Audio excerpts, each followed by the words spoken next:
ভক্তবৃন্দের চরণ আমার কোটি কোটি দণ্ডবত প্রণিপাত।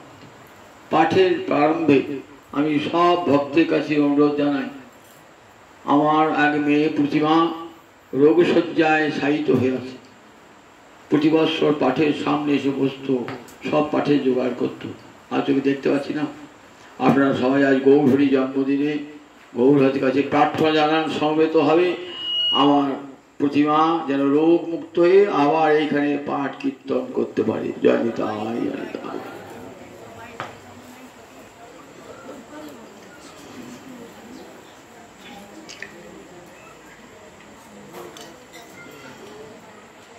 ব্রহ্মকুণ্ডের তীরে বসে সুখদেব মহারাজ পরীক্ষিতকে বলছেন, মহারাজ, এক একটা যুগের এক একটা ধর্ম আছে, তাকে বলা হয় যুগ ধর্ম। প্রতিটি মানুষের কর্তব্য, সেই যুগের মানুষের কর্তব্য সেই যুগ ধর্ম পালন করা। যদি না করি তাহলে প্রত্যবায় হয়, মানে পাপ হয়। চারটে যুগ আছে তো, সত্য, ত্রেতা, দাপর, কলি। তা এক একটা যুগের এক একটা ধর্ম। প্রথমে সত্যযুগ। সত্যযুগে ধর্ম দাঁড়িয়েছিল চার পায়েতে, তপ, শৌচ, দয়া, সত্য, এই চারটেই ছিল সত্যযুগে। সত্যযুগে কোনো অধার্মিক মানুষ ছিল না, তাই বলা হয় সত্যযুগ। সত্য, ন্যায়, ধর্ম তারা মেনে চলত, সেই যুগটার নামই ছিল সত্যযুগ। এই যুগে ধর্ম ছিল কি? কৃতে যধ্যায়তু বিষ্ণু ত্রেতায়াং যজতু মখৈ দাপরে পরিচর্যায়াং কলৌ তদ হরি কীর্তনাথ। সুখদেব বলছেন, মহারাজ, এক একটা যুগের এক একটা ধর্ম। তার সত্য যুগের ধর্মটা কি? কৃতে যৎ, কৃতযুগ মানে সত্যযুগ। ধ্যায়তু বিষ্ণু, বিষ্ণুর ধ্যান ছিল সত্যযুগের ধর্ম। ধ্যান মানে কি বলুন দেখি? একটা ভগবানের যে কোনো অঙ্গে বা যে কোনো রূপেতে মনকে একবারে নিবিষ্ট করে দেওয়া, গোবিন্দের চরণ কমলে মনকে নিবিষ্ট করে দেওয়া।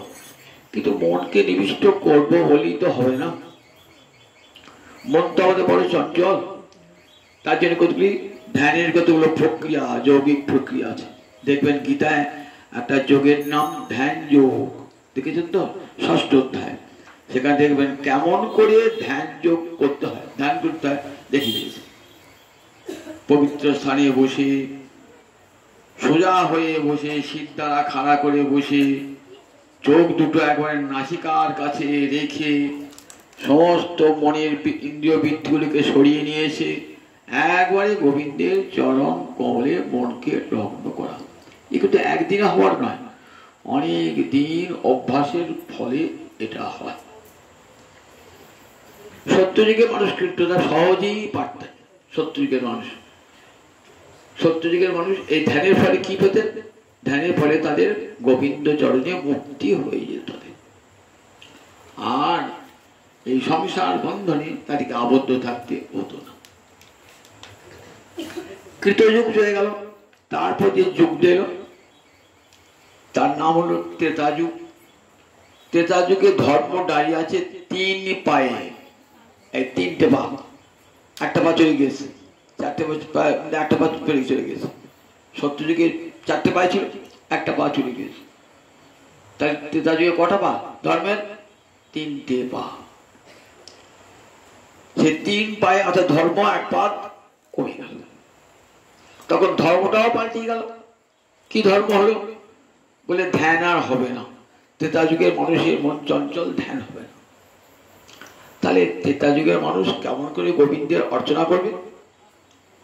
বলে ত্রেতায়াং যজত মখৈ, মখ মানে যজ্ঞ। তখন তারা যজ্ঞের দ্বারা যজ্ঞেশ্বর ভগবান শ্রীহরির অর্চনা করবে।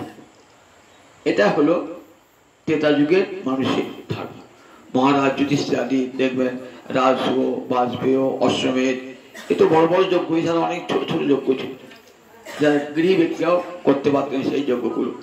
সেই যজ্ঞের ফল শ্রীকৃষ্ণায় সমর্পিত বস্তুগুলি গোবিন্দ চরণে অর্পণ করতেন। এমনি করে তারা যজ্ঞেশ্বর ভগবান শ্রীহরির অর্চনা করতেন। ত্রেতা যুগ চলে গেল, তারপরে কোন যুগটা এলো? দাপর যুগ।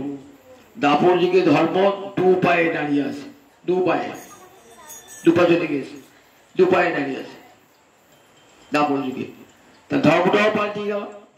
সত্য যুগে যেখানে ধ্যান ছিল, ত্রেতায় যেখানে যজ্ঞ ছিল, দাপরে সেখানে হলো অর্চনা, অর্থাৎ ভগবানের পূজা সেবা।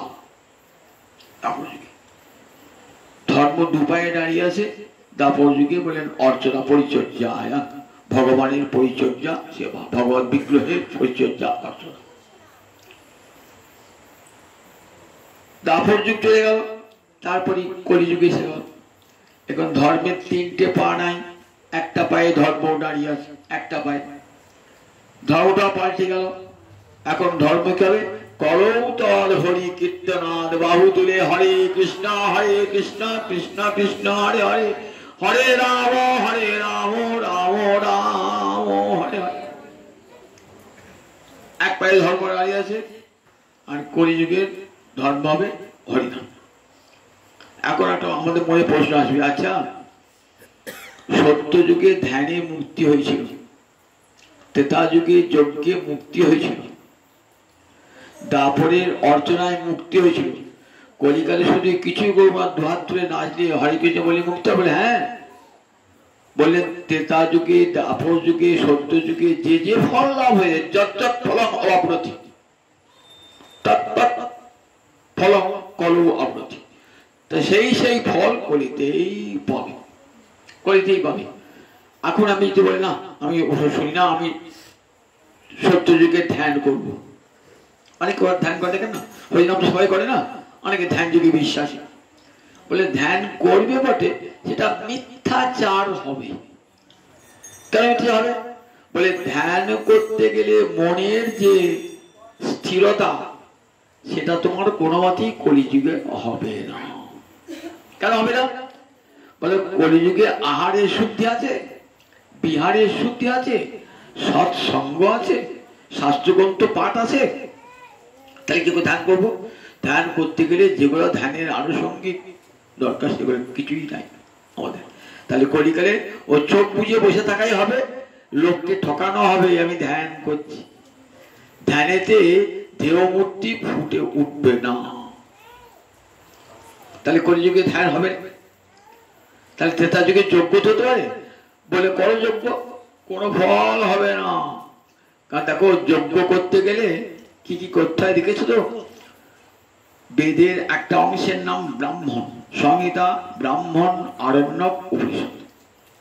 এই ব্রাহ্মণ অংশে যজ্ঞের বিধি, কেমন করে যজ্ঞ করতে হবে তার বিধান আছে।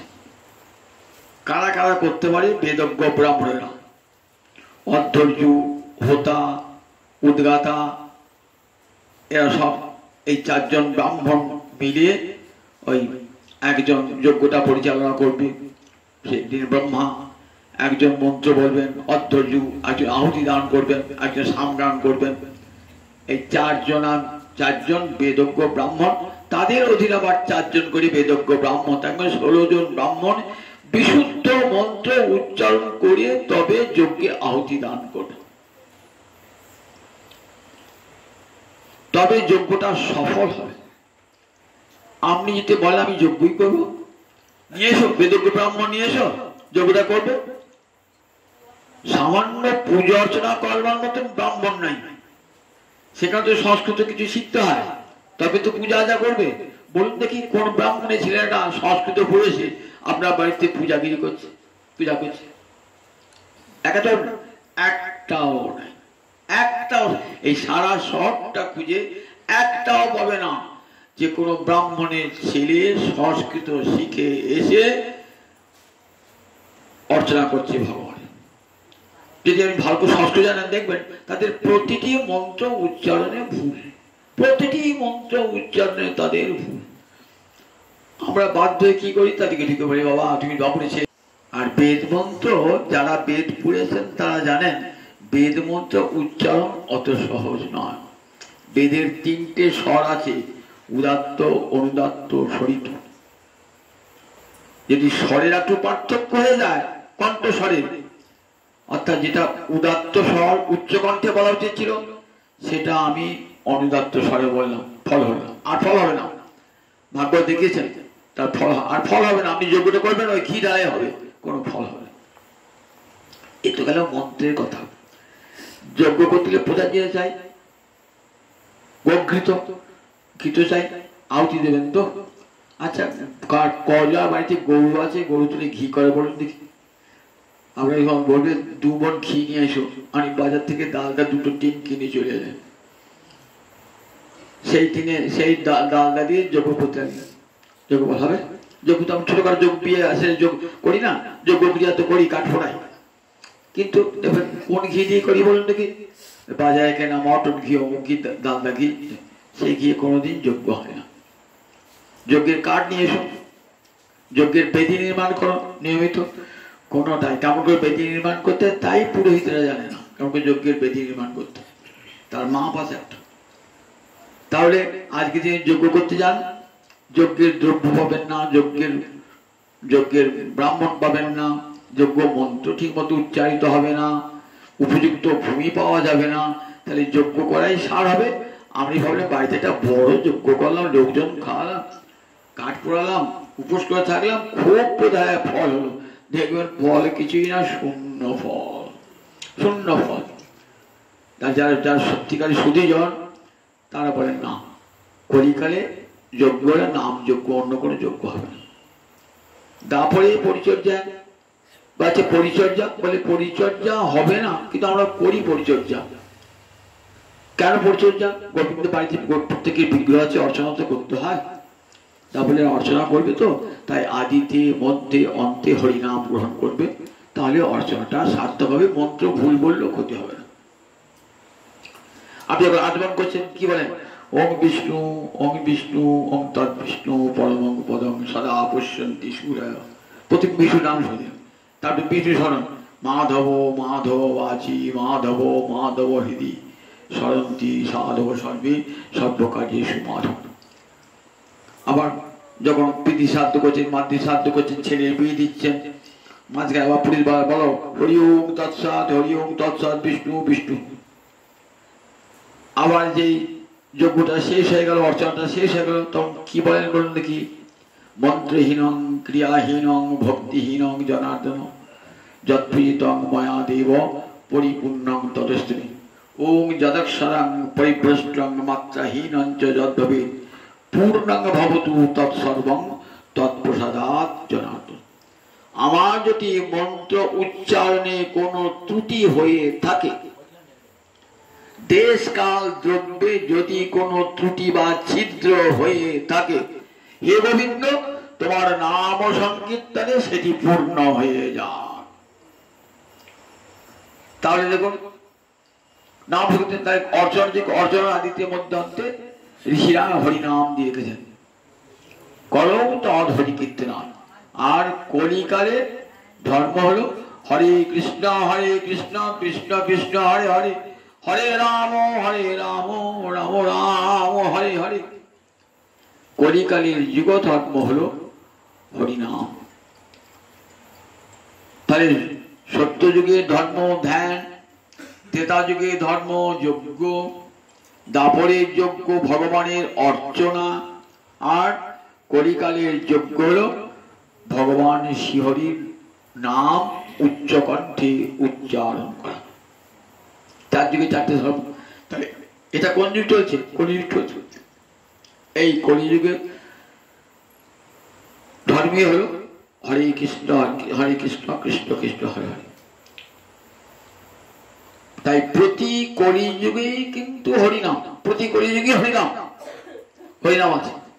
কিন্তু হরিনাম কে দেবেন? হরিনাম দেখুন, কলির প্রথমে এসে সবাই দেখছেন নবদ্বীপের মতন বিদ্যান বক্তৃতার জায়গা, সেখানে গীতা ভাগবত পড়ানো হয় না, ন্যায় শাস্ত্র ব্যাকরণ শাস্ত্র চুলচেরা বিচার হচ্ছে, কিন্তু কোথাও গীতা, কোথাও ভাগবত পাঠ হয় না, কোথাও ভক্তি গ্রন্থ পাঠ হয় না।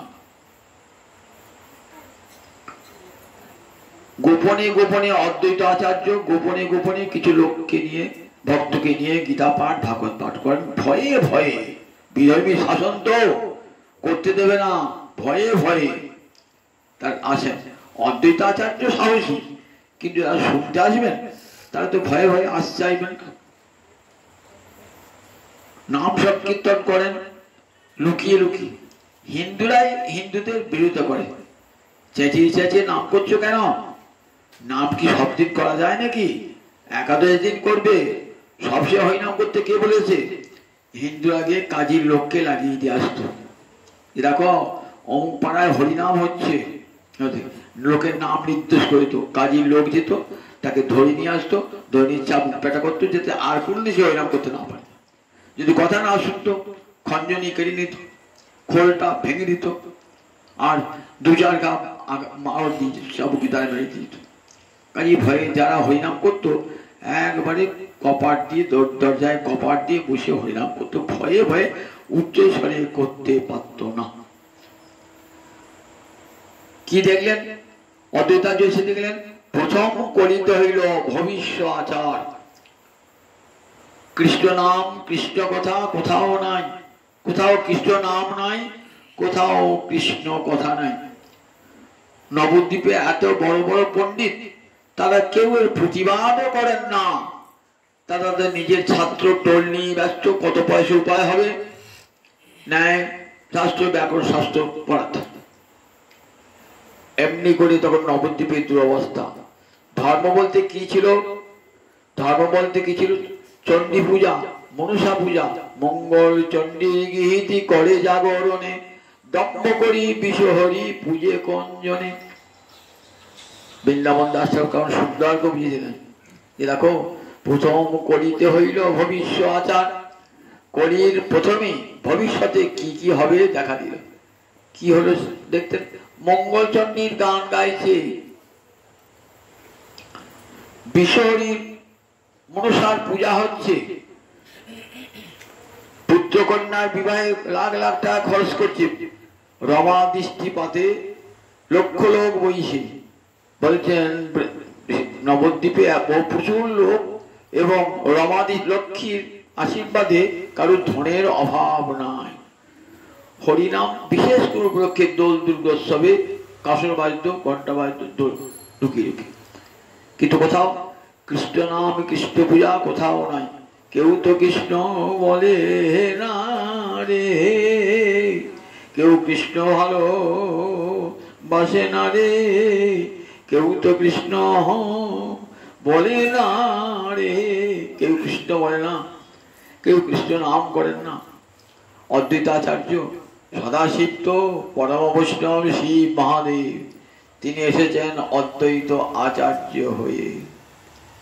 তার পত্নী সীতা দেবী, দেবী দুর্গা, আর অদ্বৈতাচার্য মহাদেব। অন্তরে বড় কষ্ট, কোথাও হরিনাম নাই, কোথাও কৃষ্ণ নাম নাই। অদ্বৈতাচার্য পণ্ডিত শাস্ত্র পড়ে কি লিখেছেন? যে কৃষ্ণ নাম ছাড়া জীবের মুক্তি হবে না, অথচ কোথাও কৃষ্ণ নাম নাই। মনসা পুজো করি, চণ্ডী পূজা করি, কোনদিন মুক্তি লাভ হবে? কোন শাস্ত্র তা বলেন নাই। তাই গীতা ভাগবতের লুকিয়ে লুকিয়ে গোপনে গোপনে গীতা ভাগবতের কথা শোনা, যাতে জীব অন্তরে কৃষ্ণ ভক্তি জাগ্রত হয়। ভাবলেন কলিকালে কি তাহলে মানুষ কি এমনি করে কৃষ্ণ ভক্তিবিহীন হবে? কেউ কৃষ্ণ নাম বলবে না? অদ্বৈত আচার্য প্রতিজ্ঞা করলেন। কি প্রতিজ্ঞা করলেন? আমি আমার গোবিন্দকে নামিয়ে নিয়ে আসবো। প্রতি জীবের কণ্ঠে হরে কৃষ্ণ কৃষ্ণ কৃষ্ণ হরে হরে, হরে রাম রাম রাম হরে হরে। প্রতি জীবের কণ্ঠে হরিনাম বলবো, এ আমার প্রতিজ্ঞা থাকলো। আমার গোবিন্দকে আমি নামিয়ে নিয়ে আসবো, গোলক থেকে নামিয়ে নিয়ে আসবো, প্রতি জীবের কণ্ঠে হরিনাম পড়াবো। চোখের জলে ভাসছেন, কতখানি জীবের প্রতি ভালোবাসা বলুন দেখি। কতখানি সমগ্র জীবের প্রতি ভালোবাসা। জীব কৃষ্ণ বলে না, জীবের মুক্তি হবে কেমন করে? তাই অদ্বৈতচাঁদ ভাবলেন আমার ভগবানকে আমি নামিয়ে আনবো, কিন্তু আমার কথা শুনবেন তিনি কেমন করে? তিনি তো আমার চাকর নন, বৃত্ত নন যে আমার কথা শুনবে। আমার বাড়ির চাকরটা আমি বললি যা বলবো তাই শুনবে। ভগবান তো আমার বাড়ির চাকর নয়, আমি বললি শুনবে, এসে বললি আসবে। অদ্বৈতচাঁদ শাস্ত্র পড়ে দেখলেন যে ভগবানকে বশীভূত করা যায় কোন মন্ত্রে, কোন জপে, কোন ভূয়ায়। ঘুরে দেখছেন তুলসী দল মাত্রে নহ জলস্য চুলুকে নবা বিক্কিনীতে সমাদমানং ভক্তেভ্য ভক্ত বৎসল। একটা তুলসী পাতা আর এক গণ্ডূষ গঙ্গা জল যদি গোবিন্দায় নমঃ বলে কেউ গোবিন্দ চরণে অর্পণ করে, গোবিন্দ কি করেন? বিক্কিনীতে সমাদমানং, গোবিন্দ তার নিজের আত্মাকে বিক্রয় করে দেন কার কাছে? যে তুলসী গঙ্গা জল দিচ্ছে। ভক্তেভ্য ভক্ত বৎসল। শুনলেন কথাটা ভাবে করে? একটা তুলসী পাতা আর এক গণ্ডূষ গঙ্গা জল যদি গোবিন্দ চরণে অর্পণ করেন, তাহলে গোবিন্দ আপনার কাছে ঋণী হয়ে যান, বশীভূত হয়ে যান। তাহলে একটা তুলসী পাতা আর এক গণ্ডূষ গঙ্গা জলের কি দাম বলুন দেখি একবার। যে স্বয়ং ভগবান গোলকপতি তিনি বশীভূত হয়ে যান, নিজেকে বিক্রয় করে দেন। বিক্কিনীতে সমাদমানং ভক্তেভ্য ভক্ত বৎসল। কৃষ্ণকে তুলসী জল দেয় যেই জন, তার ঋণ শোধিতে কৃষ্ণ করে না চিন্তান। কৃষ্ণকে যে তুলসী জল গঙ্গা জল দেয়, গোবিন্দ ভাবছে ওই একটা আমার অনেক দিয়েছে, আমি ওই ঋণটা কেমন করে শোধ করব? কেন তোমার ঘরে মেলা সম্পদ, বৈকুণ্ঠে গোলকে মেলা সম্পদ দিয়ে দেবে, তাইকে এক মন সোনা দিয়ে দেবে, তাকে তো ঋণ শোধে দেবে। বলে জল তুলসীর সম নাহি অন্য ধন, তারে আত্মা বেচি করে ঋণেরও শোধন। কোটি কোটি মন সোনা, কোটি কোটি মন হিরে, কোটি কোটি মন জহর দেখা, তবুও বলছে গোবিন্দ বলছে আমি তার ঋণ শোধ করতে পারবো না। যে আমাকে তুলসী গঙ্গা জল দেয়, তাই তারে আত্মা বেচি করে ঋণের শোধন। নিজের আত্মাকে বিক্রয় করে দেন কার কাছে? যে তুলসী গঙ্গা জল দিল, তার কাছে নিজ আত্মাকে বিক্রয় করে দেন। ভাবলেন এই একটি শ্লোক পেয়েছি, তাহলে তুলসী গঙ্গা জল দিয়ে গোবিন্দকে ডাকবো, তাহলে গোবিন্দ তো নিশ্চয়ই আমার কথা শুনবেন। কোথায় বসবেন? বলে সুরধনির তীরে। কেন সুরধনির তীরে? সুরধনি কে বলুন দেখিনি? গোবিন্দের চরণ ধোয়া জল নেমে আসছে পৃথিবীতে। সুরধনি পতিত পাবনী, ওই জল গঙ্গা জল দেখলে কি মনে হবে? আমার গোবিন্দের এত করুণা জলের মতন ঝরে পড়ছে কৃপা করবার জন্য। তাই ঠিক গোবিন্দ চরণে মনটা লেগে যাবে। তাই গঙ্গার তীরে বসলেন, একটি করে তুলসী পত্র দেন আর গঙ্গার জল দেন, আর নয়নে জলে বুক ভাসিয়ে রাখেন। ওই আমার প্রাণ কৃষ্ণ দয়া করে এসো হে, ওহে আমার প্রাণ কৃষ্ণ দয়া করে এসো হে। জীবকে হরি বলাইতে দয়া করে এসো হে, দাঁড়ে দাঁড়ে নাম বিলাতে দয়া করে এসো হে।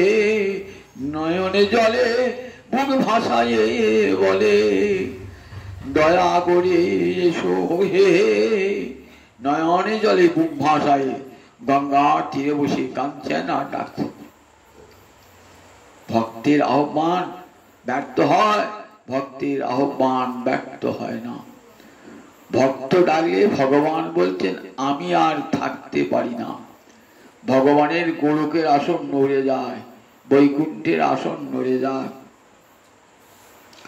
ভক্তকে ভগবানের কাছে যেতে হয় না, জ্ঞানীকে যেতে হয়, যোগীকে যেতে হয়, ধ্যানীকে যেতে হয়, তপস্বীকে যেতে হয়।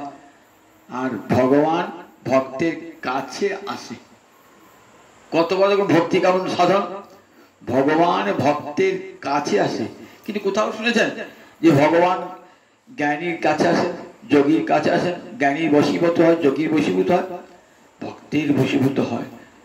5 বছরের বালক ধ্রুব, সে তো জ্ঞান ধ্যান তপস্যা মন্ত্র ফন্ত্র কিছুই জানে না, কিন্তু মধুবনে বসে কাঁদছেন, হা গোবিন্দ দয়া করো, হে কমলোচনা হরি একবার দেখা দাও, দেখা দাও, কমলোচন হরি একবার দেখা দাও, দেখা দাও।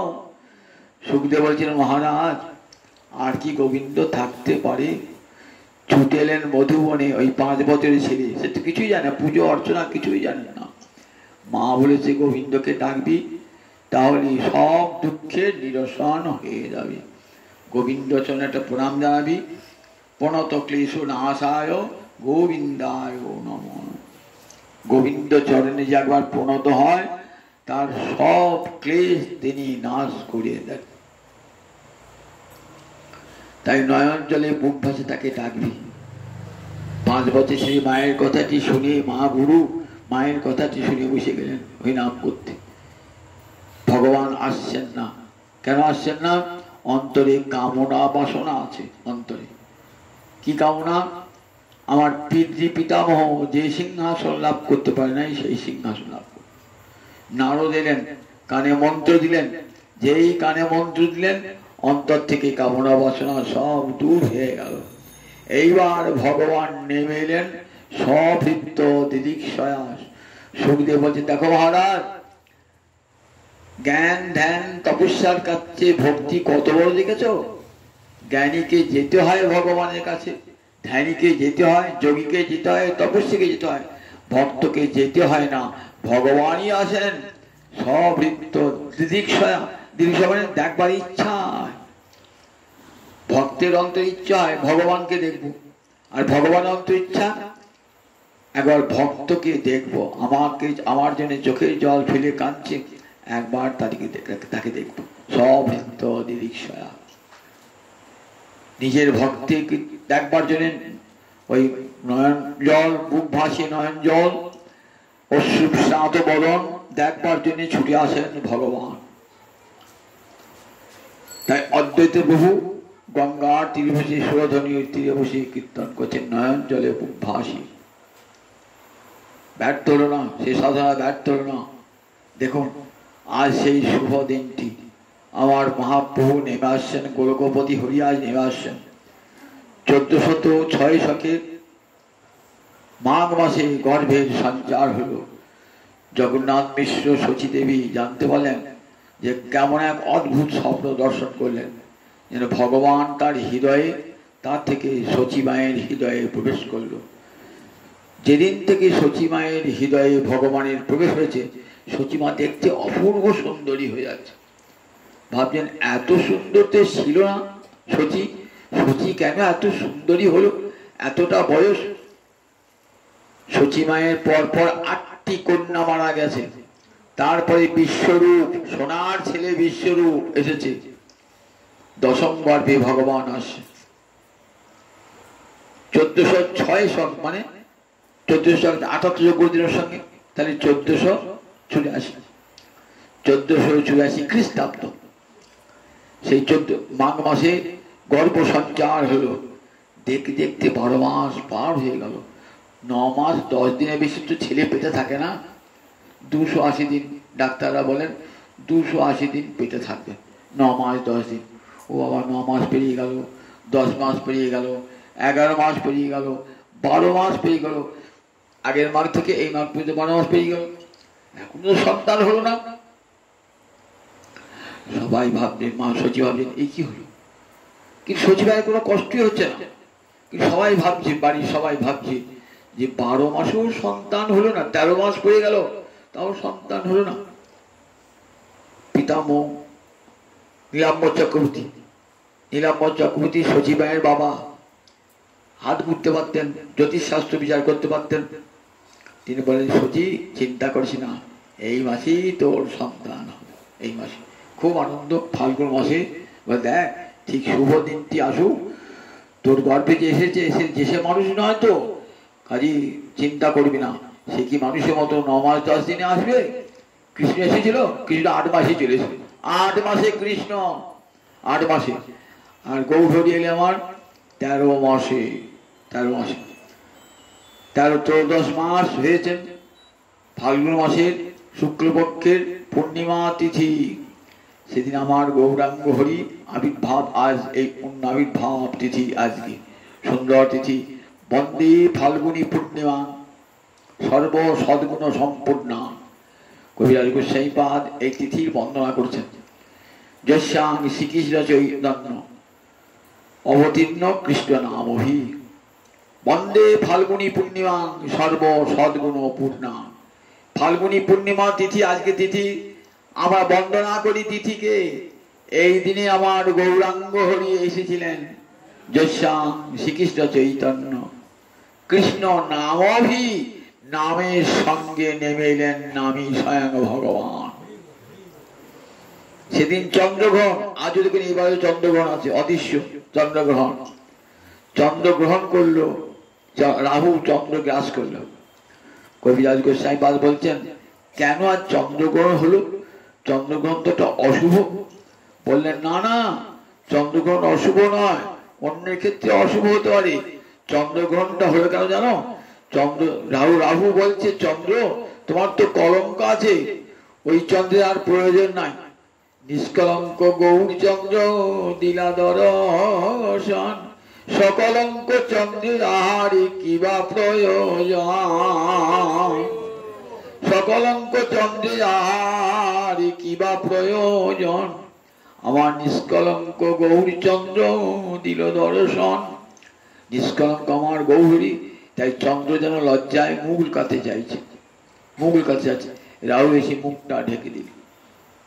সবেমাত্র গোধূলি লগ্ন, সেই সময় শনিবার আমার মহাপ্রভুর আবির্ভাব তিথি। সন্ধ্যা লগ্নেই আমার, আজকে সন্ধ্যা লগ্নেই মহাপ্রভুর আবির্ভাব। সর্বত্র আজ অভিষেক হচ্ছে সন্ধ্যা লগ্নে। যেই সন্ধ্যা পড়েছে আপনি সঙ্গে সঙ্গে মহাপ্রভুর অভিষেক সর্বত্র। সিংহ রাশি, সিংহ লগ্ন, সমস্ত রাশি নক্ষত্র সব উন্নত স্থানে। স্বয়ং ভগবান আসছেন না। ভগবান তো আমার আপনার মতো না। ভগবান যখন আসবেন তখন দেখবেন তার আগে সব ভগবানের সহচরে এসে গেছে। এখানে বলেন নরেন্দ্র মোদী প্রধানমন্ত্রী আসবেন বলেন, তাহলে দেখবেন তার আগে 2 মাস 3 মাস আগে থেকে দেখবেন কত বড় বড় মন্ত্রী আসছে, কত বড় বড় অফিসার আসছে, এসে দেখছে কোন জায়গায় প্রধানমন্ত্রীর হেলিকপ্টারটা নামবে, তার জায়গা ঠিক করা, কোথায় থাকবেন, কোথায় মিটিংটা হবে, সব ব্যবস্থা করেন না। রাজা গচ্ছতি ইতিবৎ, শ্রীজীব গোস্বাইপাদ বলছেন, রাজা যখন যান, রাজা তো একা যান না, রাজার আগে কিছু লোক আসেন, রাজার সঙ্গে কিছু লোক আসেন, রাজার পিছনে কিছু লোক আসেন। তা যিনি বিশ্বের যিনি রাজা, এই জগতে রাজার ক্ষেত্রে হয়, আর বিশ্বের যিনি রাজা, বিশ্বের সম্রাট গৌরাঙ্গ হরি আসবেন। তো তার আগে এসেছেন অদ্বৈত প্রভু, নিতাই চাঁদ, শ্রীবাস প্রভু এসেছেন, এরা সব এসেছেন। তার আগে চণ্ডীদাস, বিদ্যাপতি সব মঙ্গল গীতি গাইছেন, মঙ্গল গীতি গাইছেন। প্রেমের ঠাকুর আসবে, এবার সবাই কৃষ্ণ ভজনে অধিকার পাবে। এবার আর বাদ বিচার থাকবে না, প্রেমের বন্যায় জগৎকে ভাসিয়ে দেবে আমার গৌরাঙ্গ হরি। চিন্তা নাই, ওরে অধম, ওরে পতিত, চিন্তা করো না। আসছেন প্রেমের ঠাকুরটি। যখন দেখছেন মানুষে মানুষে এতটুকু ভালোবাসা না, মানুষে মানুষে কলহ, বিদ্বেষ, হিংসায় ভরে গিয়েছে, সেই সময় মহাপ্রভু আগমনের পূর্বে জাতিভেদ, বর্ণভেদ প্রবল ভাবে দেখা দিয়েছে। ব্রাহ্মণের যজ্ঞে স্ত্রী শূদ্র প্রবেশ করতে পায় না, তাদের যেন কোনো ধর্মের অধিকার নাই, এমন ভাব এসে গেছেন। আমার মহাপ্রভু না এলে জগতে এইভাবেই থেকে যেত, সবারই অধিকার থাকতো না ধর্মে। আমার মহাপ্রভু নেমে এলেন জগৎ জীবে, যে শ্রীকৃষ্ণ ভজনে নাহি জাতি কুলাদি বিচার। কৃষ্ণ ভজনে জাতির বিচার নাই, কৃষ্ণ ভজনে বংশের বিচার নাই। যে ভজে সেই বড় অভক্ত হিংসার, কৃষ্ণ ভজন নাই জাতি কুলাদি বিচার, যে ভজে জগতে সেই বড়, যে ভজে সেই তো ব্রাহ্মণ, যে ভজে না ব্রাহ্মণ হয়ে সেই শূদ্র। কাকে শূদ্র বলে? বলে যে ন ভক্তা জনার্দনে, গোবিন্দকে যে ভালোবাসে না সেই জগতে শূদ্র, সেই শূদ্র গোবিন্দকে যে ভালোবাসে না। আর যারা গোবিন্দকে ভজন করে তারাই তো জগতে ব্রাহ্মণ। ব্রহ্মে বিচরণ করেন সর্বত্র, ব্রহ্মকে, গোবিন্দ তো ব্রহ্ম, সবসে ব্রহ্মকে যারা স্মরণ করছেন তারাই তো ব্রাহ্মণ। দেখুন জাতি বিচারী, বংশ বিচারী, তখন সব ধর্ম, তাই অধিকাংশ মানুষের সঙ্গে অধিকাংশ মানুষের বিচ্ছেদ ছিল না। মানুষে ছুঁই ছুঁই ধর্ম যেন অচ্ছুত, এই তুই আমাকে ছুবি না, ছেলেরা আমরা অপবিত্র হয়ে দেবো। একটা যাচ্ছি না, গঙ্গা স্নান করছি না, একটা মেথর যাচ্ছি, এই তুই আমার গায়ে ঠিকই দিবি বলে মেথরটাকে মারতে যাচ্ছে, মেথরটা মানুষটা তাকে মারতে যাচ্ছে। দেখুন এইরকম অবস্থাটি ছিল আমার মহাপ্রভু আগমন, আরো ব্যাপক ছিল, আজও দেখতে হবে না, কিন্তু ব্যাপক ছিল।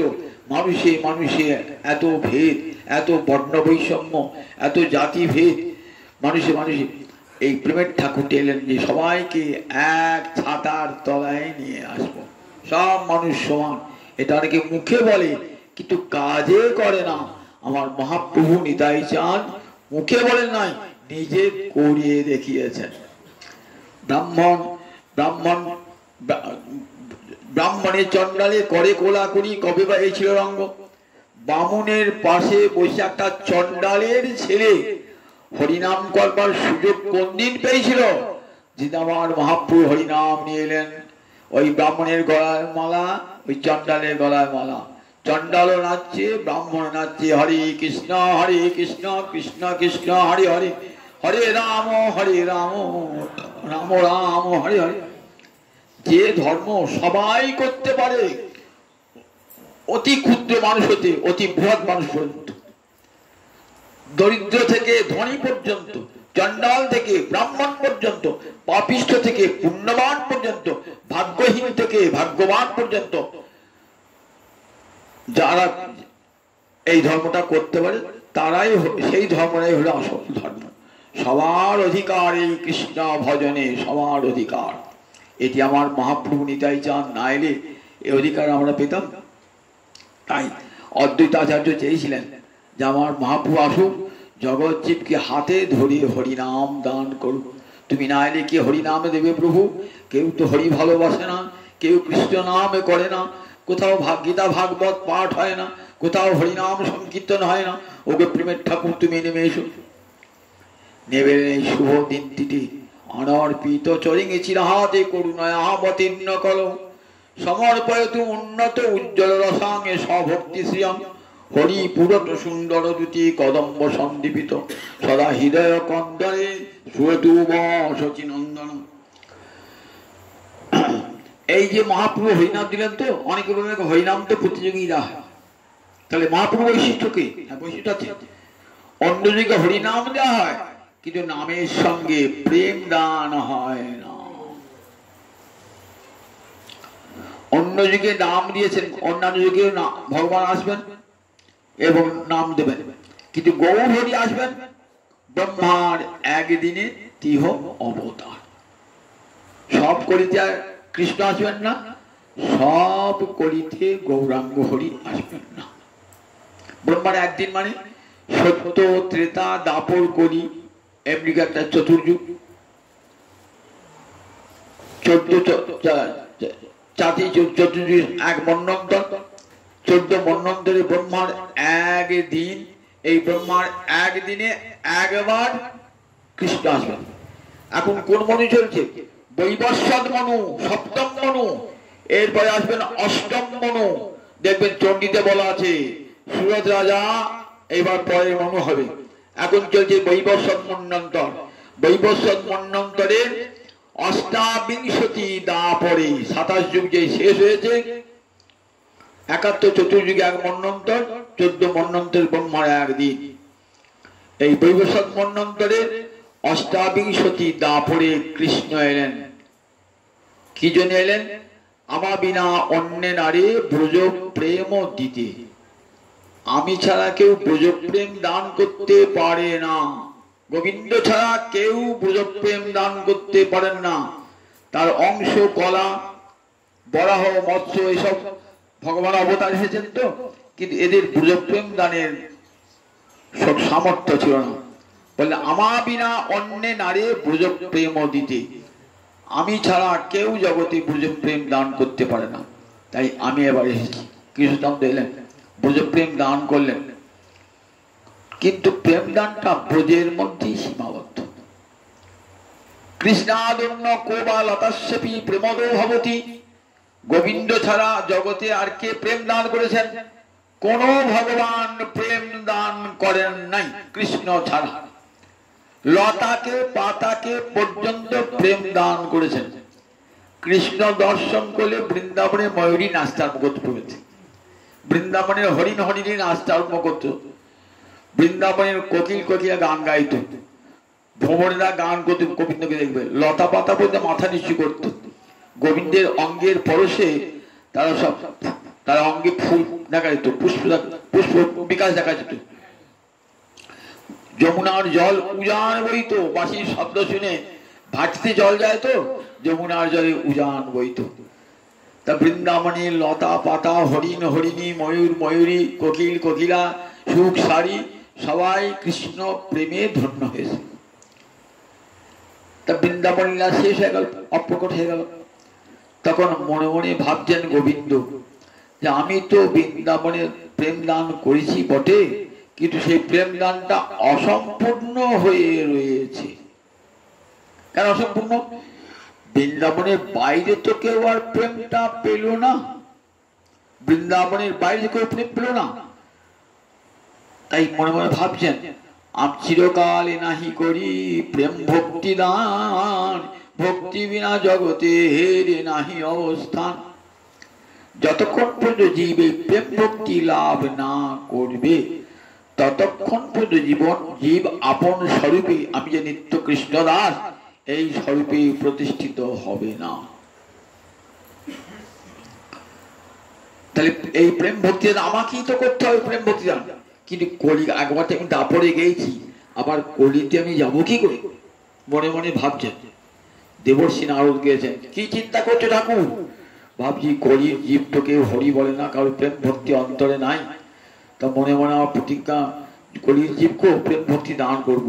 কিন্তু আমাকে শাস্ত্র তো বারণ করছে কলিকালে যেতে, আমি দাপড়ে গেছি। তা বললে প্রভু তুমি সব সময় যেতে পারো, তবু তোমার যদি সংশয় থাকে, আমি বলি তুমি নিজেকে ঢাকা দিয়ে চলো। কি করে ঢাকা যাবে? তুমি ভগবান সেজে যেতে হবে না, তুমি ভক্ত সেজে চলো, ভক্ত সেজে চলো। বললেন ঠিক বলেছ নারদ, এবার আমি ভক্ত সেজেই যাব, লোকে আমাকে যাতে ভগবান বলে জানতে না পারে। তাই নিজে ভগবান ভক্ত হয়েছেন, ভক্ত হতে গেলে ভক্তি চাই তো। কোথায় ভক্তি পাবো? মনে মনে ভাবছেন, ভক্তিটা পাবো কোথায়? ভগবানকে সবাই ভক্তি করেন, কিন্তু ভগবানের তার ভক্তি নাই। পদ্মে মধু আছে, আমরা সবাই জানি পদ্মে মধু আছে, কিন্তু আমরা একটা বোতল নিয়ে বললে পদ্ম মধু দাও গো, দেবে? কাকে যেতে হবে বন্ধ করি? ওই যে ব্যাগটা যে মধু, ওই চাক গেলে গেলে মধুর বাস বিক্রি করছে, মধু বিক্রি করে তাকে যেতে হবে। তাহলে ভগবানের ভক্তি আছে বটে, কিন্তু সেই ভক্তি দেবার নয়। সেটা কে দিতে পারে? একমাত্র ভক্ত দিতে পারে। ভগবান ভাবছেন কি করে সেই ভক্তিটা দেবো? সে তো রাধারানীর ভান্ডার আছে, আমি তো দিতে পারবো না। রাধারানী ভান্ডার সে ভক্তি, আমি কেমন করে ভক্তি চাইবো রাধারানীর কাছে? রাধারানী আমাকে যদি ভক্তি না দেন, তখন রাধারানীর ভাবকান্তি চুরি করলেন, চুরি করে রাধারানীর প্রেমের ভান্ডার লুট করলেন। অন্য কোন অবতারে প্রেম ভক্তি দান হয় নাই। কেন দান হয় নাই? ভাগবতী সুখদেব বলছেন, মহারাজ ভগবান সব দেন, কিন্তু প্রেম ভক্তি রাখেন লুকাইয়া। ভক্তকে ভক্তি দান করেন, মুক্তি দান করেন, কিন্তু প্রেম ভক্তি আর না। কেন? প্রেম ভক্তি দিয়ে ভক্তের অধীন হয়ে থাকতে হবে। জগতে কেউ এমন আছে, এমন বোকা কেউ আছে যে আমি কারো অধীন হয়ে থাকবো? ভগবান তাই দেবেন নাকি? কারো অধীন হয়ে থাকবো? আমি যাকে প্রেম ভক্তি দান করব, তার তো প্রেমের অধীন হয়ে আমাকে থাকতে হবে। তাই ভগবান গোবিন্দ ব্রজবিলায় সবাইকে প্রেম দান করলেন না, গোবিন্দ বলছে আমি সবাইকে তো প্রেম দান করেছি ব্রজলীলায়। শাস্ত্র বললেন আচ্ছা ঠাকুর, তুমি ব্রজে প্রেম দান করেছো, কাদিকে প্রেম দান করেছে কেন? বৃন্দাবনের লতা পাতা, বৃন্দাবনের যমুনা, বৃন্দাবনের গোবর্ধন, বৃন্দাবনের হরিণ হরিণী, ময়ূর ময়ূরী, কোকিল কোকিলা, সবাই কিছু প্রেম দান করেছি, লতা পাতা। আচ্ছা ওটা কি দান হলো? কেন দান হলো না? বলে ও দানটা তো ঘরের জিনিস, ঘরেই রইল। ঘরে বলছি বৃন্দাবনে তুমি যে রয়েছো, বৃন্দাবনে লতা পাতা, বৃন্দাবনে লতা পাতা, বৃন্দাবনে যমুনা গোবর্ধন, কারা? তোমারই সন্দেনী শক্তির প্রকাশ, স্বরূপ শক্তির প্রকাশ, বৃন্দাবন সরস্বতী বিলাস। তাহলে বৃন্দাবনের দানটা নিজের ঘরে ঘরে দান। ধরুন একটা লোক এসে বলছে, তাকে সবাই কৃপণ বলে। শাস্ত্রী বলছে কৃপণে মুখ দেখো না, মুখ দেখে কি হবে? যাত্রা, আপনি ভালো গাড়ি যাচ্ছেন তো, একটা রাস্তায় কৃপণ লোক, এমন কৃপণ সে নিজেও খায় না, বাড়ির বউকে খেতে দেয় না, ছেলে মেয়েকে খেতে দেয় না, কেবল ব্যাংকে টাকা জমায়, কেবল ব্যাংকে টাকা জমায়। কৃপণ তো নিজেও ভোগ করবে না, সে কৃপণের ধন সে মরে যাবে, অন্যরা ভোগ করবে, তবু কাউকে দেবে না, একটি পয়সা দেবে না কৃপণ, মরে গেলেও দেবে না। বলে এই কৃপণটা মুখ খবরদার দেখো না, দেখলে তোমার যে দুটি পয়সা আয় হবে, হবে না, ওকে দেখলে তোমার যাত্রাটা অশুভ যাত্রা হলো। শাস্ত্রে বলা দেখবেন কৃপণের মুখ দেখলে যাত্রা অশুভ। তো গোবিন্দ ভাবছেন আমাকে সবাই কৃপণ বলে, তো তা কৃপণের মুখ দেখলে যাত্রা নাই, আমি কৃপণ হয়েই থাকবো নাকি? তখন ভাবছেন আমি দান করে দিয়েছি। কি দান করেছো গো? তা বলছে এই তো লতা পাতা বৃন্দাবনে সবাইকে দান করে দিচ্ছি। একটা লোক এসে বলছে আমাকে সবাই কৃপণ বলে, কৃপণ বলে, আমি আর কিছুই রাখি নাই, সব দান করে দিচ্ছি। আমার যা ধন সম্পদ ছিল না, ব্যাংকে টাকা পয়সা জমি জায়গা সব তাকে দিয়েছে।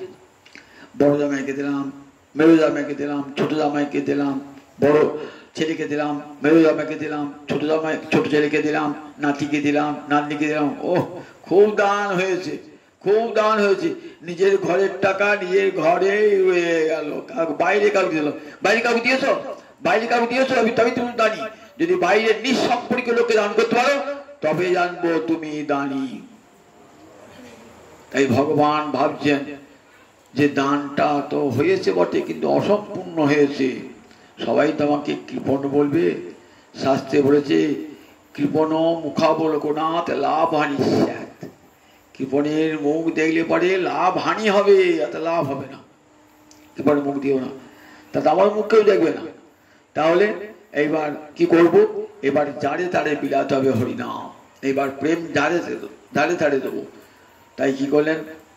কিন্তু যারে তারে দিতে গেলে ভান্ডারে প্রেম দরকার, তো সেই প্রেমের ভান্ডারে তো আমার রাধা রানী, সেই প্রেমের ভান্ডার লুট করে নিয়ে এলেন রসস্তম হৃত্বা। রসের ভান্ডার, প্রেম ভক্তির ভান্ডার, রাধানীর ভান্ডার লুকিয়ে নিয়ে এলেন, চুরি করে নিয়ে এলেন। কেমন? রাধানীর ভাব, রাধানীর কান্তি চুরি করে। কান্তি মানে অঙ্গের বর্ণ, কৃষ্ণের অঙ্গের বর্ণ কি? কালো, আর রাধানী অঙ্গের বর্ণ হেমবরণ। কৃষ্ণের রাধানী অন্তরের ভাব কি? মহাভাব। আর গোবিন্দ সেই মহাভাবটা চুরি করলেন, সেই সঙ্গে চুরি করলেন রাধানীর অঙ্গের কান্তি। চুরি করে কি ভাবলেন? এবার আমি ভক্ত সেজে যাব, আমি দাঁড়ে দাঁড়ে বিলাবো, চন্ডাল পতিদের ঘরে যাব, দাঁড়ে দাঁড়ে বিলাবো, হরিনামে মহামন্ত্র দাঁড়ে দাঁড়ে বিলাবো, রাধানীর প্রেম আমরা দাঁড়ে দাঁড়ে বিলাবো। তাই অন্যান্য কলিযুগে নামের ফলে মুক্তি, কিন্তু কলিযুগে আমার মহাপ্রভু যে নাম দিলেন, নাম প্রেমের মালা গাঁথি পড়াইল সংসারে। প্রেমের সুতো দিয়ে, নাম ফুল দিয়ে মালা গেঁথে প্রতিটি জীবের কণ্ঠে দুলিয়ে দিলেন। প্রেমটা একটা হৃদয়ের বৃত্তি, তাকে দেখা যায় নাকি? দেখা যায়? দেখা যায় না। তারপরে নাম করছি, ওই প্রেম দেখতে হয় না তো? বলে দেখো প্রেম দেখতে পাওয়া যায় না, ওই মালাটা গেঁথেছো সুতোটা ভিতরে আছে, ওই সুতোটা ধরে আছে ফুলটাকে, সেটাকে দেখতে পাচ্ছ না। ওই প্রেম নামকে ধরে গেঁথেছে। নাম করতে করতে করতে করতে করতে কৃষ্ণ প্রেমের হৃদয় হবে। নাম করে যান করে যান করে যান করতে করতে মহাপ্রভু সমুদ্রে আয়কে বলছেন, এক কৃষ্ণ নামে তোমার জাতি দোষ যাবে, আর এক কৃষ্ণ নামে কৃষ্ণ পদে প্রেমী উপজীবে। কলিকালে হরিনাম সংকীর্তন কি হবে? রাধারানীর প্রেম লাভ হয়ে যাবে। শীতকালে পিঠে খান না, পিঠের উপরটা চাল দিয়ে তৈরি, তো ভালো লাগে না। বাবা কি খাবো? বলে খাও, ভিতরে কি আছে? সন্দেশের পুর আছে, ক্ষীর আছে। খেতে খেতে যে আধখানা খাবেন না, তখন কি হবে? মিষ্টি লাগে, জিভে মিষ্টি লাগে, তো আরো দাও, আরো দাও, আরো দাও। বলে নাম করো, করে যাও। করতে করতে প্রথম ভালো লাগবে না, করো। করতে করতে করতে করতে রাধারানীর প্রেমের সন্ধানটি পাবে না, তখন মনে হবে না জানি কতেক মধু শ্যামে নামে আছে গো, আমার বদন ছাড়িতে নাহি পারে, বদন ছাড়িতে নাহি পারে। না জানি কতেক মধু শ্যাম নামে আছে গো, জানি না শ্যাম নাম তাতে কত মধু আছে। মনে হয় একটা কর্ণ দিয়েছো, হাজার হাজার কর্ণ দিলে তবে তোমার নাম করে সুখ হতো। একটা জিহ্বা দিয়েছো, হাজার হাজার জিহ্বা পেলে তবে নাম করে আনন্দ হতো। তুণ্ডে তাণ্ডবিনী রতিং বিতনুতে তুণ্ডাবলী লব্ধয়ে কর্ণ ক্রোধ করম্বিনী ঘটে হতে কর্ণার বুদেব্য স্পৃহা চেত প্রাঙ্গণ সঙ্গিনী বিজয়তে সর্বেন্দ্রিয়ানাং কৃতিং না জানে জনিতা কিয়দ্ভিরমিতৈ কৃষ্ণেতি বর্ণদ্বয়ী। কৃষ্ণ এই দুটো বর্ণ, বর্ণদ্বয়ী, এই দুটো বর্ণ কি মধু দিয়ে বিধাতা নির্মাণ করেছেন জানি না, কি অমৃত দিয়ে। একবার কৃষ্ণ নাম করলে মনে হয় আমার কেন একটা জীব হলো, আমার হাজার হাজার জীব দাও, সেই জিহ্বা দিয়ে কৃষ্ণ নাম করব। আর আমরা পরনিন্দাকার বাদী হাজার হাজার জীব দাও, একটা জীবে হচ্ছে কত করে পরের নিন্দাটা করবো বলে ছুটে চলে যাচ্ছে। আর দেখেছেন তো রাধারানী চাইছেন আমার জিহ্বা হোক একটা নয়, হাজার হাজার জিহ্বা হোক, সেই জিহ্বা দিয়ে আমি হরে কৃষ্ণ কৃষ্ণ কৃষ্ণ হরে হরে বলবো। দুটো কান কানে দিয়েছো, আমাকে হাজার হাজার কর্ণ দাও, সেই কর্ণ দিয়ে কৃষ্ণ নাম শুনব। আর সেই কৃষ্ণ নাম যখন আমার হৃদয়ে মাঝে নৃত্য করবে, সব ইন্দ্রিয়ের কার্য শব্দ হয়ে যাবে। না জানে জনিতা কিয়দ্ভিরমিতৈ কৃষ্ণেতি বর্ণদ্বয়ী। জানি না বিধাতা কি অমৃত দিয়ে এই কৃষ্ণ এই দুটি অক্ষর নির্মাণ করেছিলেন। তাই আমার মহাপ্রভু নিতাই চাঁদ জগৎ জীবের এলেন কোটি কোটি পরিকর সঙ্গে, সর্বত্র হরিনাম বিতরিত হবে। মহাপ্রভু 48 বছর প্রকট ছিলেন, তো তার মধ্যে 24 বছর পর্যন্ত গারস্থ লীলা, তারপরে 6 বছর বিভিন্ন ভারতবর্ষে বিভিন্ন স্থানে পরিভ্রমণ, শেষ 28 বছর গম্ভীরায় রইলেন, দিবারাত্রি কাঁদছেন। ঠিক যেমন করে রাধারানী কৃষ্ণ বিরহে কেটেছিলেন, তেমনি করে কাঁদছেন সর্বদামোদের গলা ধরে। ওগো রাম রায় বলে দাও, কোথা গেলে কৃষ্ণ পাবো বলে দাও, বলে দাও। ওগো স্বরূপ বলে দাও, বলে দাও, বলে দাও। কোথা গেলে কৃষ্ণ পাবো বলে দাও, বলে দাও। সর্বদামোদর আর রাম রায় নিমিত্ত নিকুঞ্জে রয়েছেন, বসে গলা জড়িয়ে ধরে কাঁদছেন। নিতাই চাঁদ জ্ঞানটিকে বলছেন, যাও নিতাই, আমার নাম তো বিশ্বম্ভর, বিশ্বকে নাম এবং প্রেমে ভরে দেবো বলেছিলাম, কিন্তু আমি তো পারলাম না, মুনি ধর্ম গ্রহণ করে রইলাম এই গম্ভীরায়। তুমি তো আমার অভিন্ন তনু, গৌর নিতাই এক, তাই তো আমার অভিন্ন তনু। তুমি রার দেশে গিয়ে সর্বত্র ঘরে ঘরে নয়নে দেখিবে যারে, নাম প্রেমে দিও তারে, দেখো নিতাই কেহ যেন বঞ্চিত না হয়। ব্রাহ্মণ যেমন হরি বলে নৃত্য করবে, তার পাশে চণ্ডালটিও যেন হরি বলে নৃত্য করে। বনের বাঘ ভালুক যেন হরি বলে নৃত্য করে, আদিবাসী জনজাতি তারাও যেন হরি বলে নৃত্য করে। ব্রাহ্মণ চণ্ডাল পাপিষ্ঠ ব্যক্তি তাও যেন হরি বলে নৃত্য করে। এমনকি যবন সেও যেন হরি নামে নৃত্য করে। এমনি কেউ হরিনাম জগৎ জীবের দাঁড়ে দাঁড়ে দাও না। মহাপ্রভু সেই আদেশ ধার্য করে আমার নিতাই চাঁদ এলেন।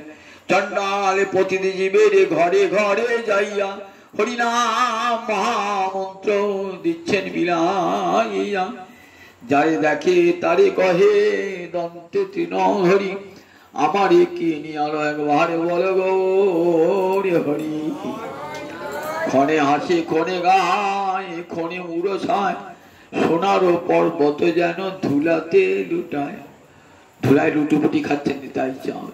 সোনার পর্বত, অঙ্গুরটি সোনার মতন দেখতে তো, সোনার পর্বত যেন ধুলাতে লুটায়। তোদের পায়ে পড়ি হাতে ধরি একবার হরি বহলে রে, তোদের হাতে ধরি তোদের পায়ে পড়ি একবার হরি বহলে রে। এমনি করে যখন জীবে দাঁড়িয়ে দাঁড়িয়ে হরিনাম দিয়েছেন। কবি লোচন দাস বলছেন, এমন গৌনিতাকে যারা ভালোবাসতে পারলো না তাদের মতো দুর্ভাগ্য আর কারো নাই। এমন গৌরহরি প্রেমের ঠাকুর, এমন আমার নিতাই চাঁদ প্রেমের ঠাকুর, তাকে ভালোবাসতে পারলি না। যে ভালোবাসার ঠাকুরটা, ভালোবাসা দিয়ে গড়া, প্রেম দিয়ে গড়া, রাধানী প্রেম দিয়ে গড়া যে মূরতি, রাধা প্রেমে গড়া তনু, গৌরহরির তনু ধুলায় পড়ে পাছে, থেকো রে বাবে নরহরি, থেকো গৌরের কাছে। রাধা প্রেমে গড়া তনু আমার ধুলায় পড়ে পাছে। মা শশী বলতেন, নরহরি কাছে থেকো, নিতাই তুমি কাছে থেকো, আমার গৌরহরি যেন ধুলায় পড়ে গড়াগড়ি না যায়, কারণ ও তো রাধা প্রেমে গড়া তো। হেন অবতারে যাহারে রতি না জন্মিল, লোচন বলে সেই পাপি এলো আরে গেল, তার আসা যাওয়া আসার হলো রে। এই মানবে জনম বিফলে গেল, তার আসা যাওয়া সারে হলো রে। একবার হরি বলল না রে, এমন সাধের মানব জনম পেয়ে একবার হরি বলল না রে, তার আসা যাওয়া সারে হলো। দুর্লভ মানব জন্ম ভগবান একটাই সুযোগ দিয়েছেন, এটি যেন নষ্ট না হয়। সবাই ঘরে বসে আর কিছু করতে পারেন না, করুন যাগ যজ্ঞ তপস্যা কিছু করতে হবে না, বাড়িতে খঞ্জে বাজিয়ে হরে কৃষ্ণ কৃষ্ণ কৃষ্ণ হরে হরে, হরে রাম রাম রাম হরে। দিনান্তে একটি বার মন্দিরে এসে ভাগবতী কথা শুনুন, কৃষ্ণ নাম করুন, মানব জীবনটা সার্থক হয়ে যাবে। আজকে এইখানে হরিকথার বিশ্রাম, আবার আগামী দিন শোনাবো হরিকথা। আজ এইখানে বিশ্রাম, একটু হোলি গান গাই আমরা সঙ্গে করুন। আজ হোলি খেলবো শ্যাম তোমারই শোনে, একলা পেয়েছি তোমার নিধুবনে। আজ হোলি একলা পেয়েছি তোমার নিধুবনে, আজ হোলি খেলবো শ্যাম তোমারই শোনে, একলা পেয়েছি তোমার নিধুবনে।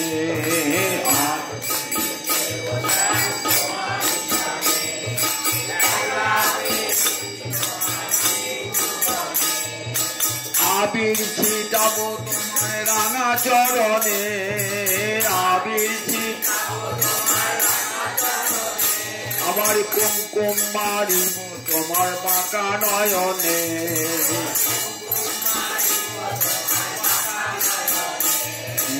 আজ হরি খেলবো শ্যাম তোমারই শোনে, আজ হরি খেলবো শ্যাম একলা পেয়েছি তোমার নিধুবনে। আজ হরি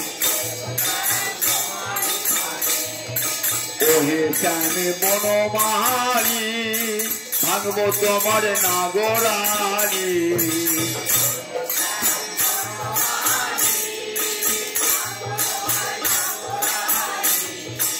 ওহে শ্যাম বনমালী, ভাঙবো তোমার নাগরানি।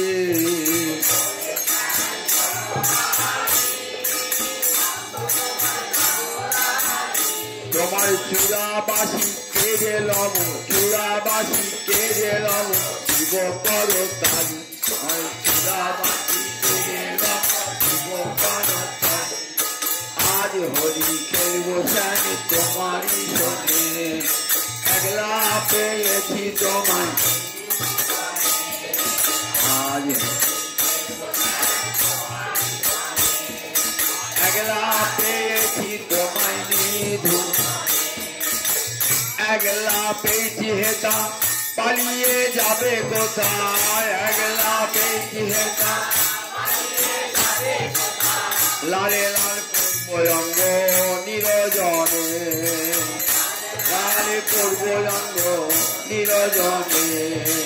আজ হরি খেলবো শ্যাম তোমারই জনে, একলা পেয়েছি তোমায় নিধুবনে আজ হরিকে বোঝা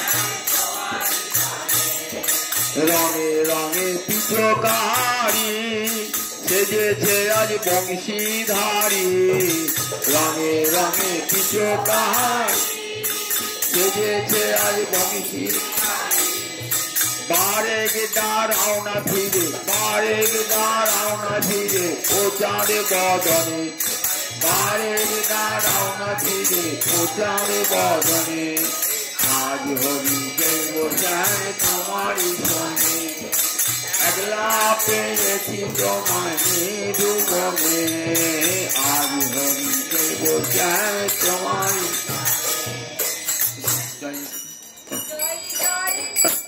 জয় রাধে কৃষ্ণ গোবিন্দ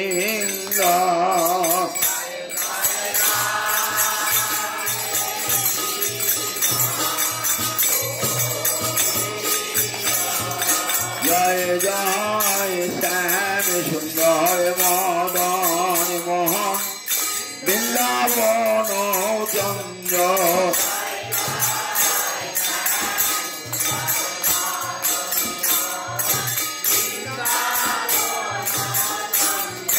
জয় জয় রাধা রমণ রাস বিহারী শিবকুলানন্দ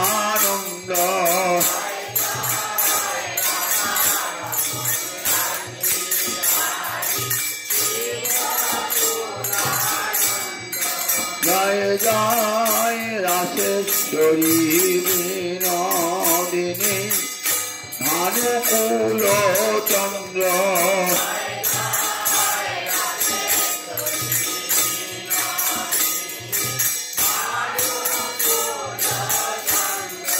জয় জয় ললিতা বিশাখায়াদি যত সখী বৃন্দ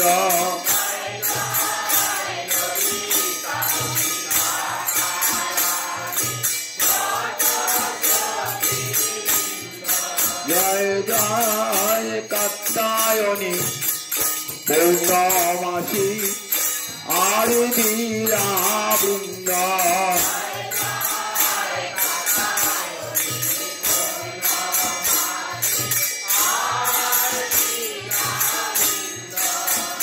জয় শ্রীরূপ মঞ্জরী রতি মঞ্জরী আনন্দ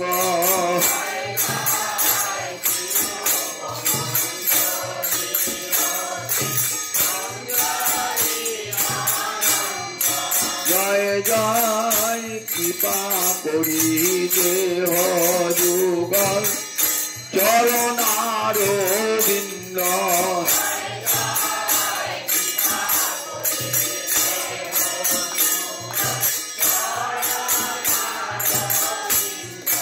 যেন আকুল প্রাণে গাইতে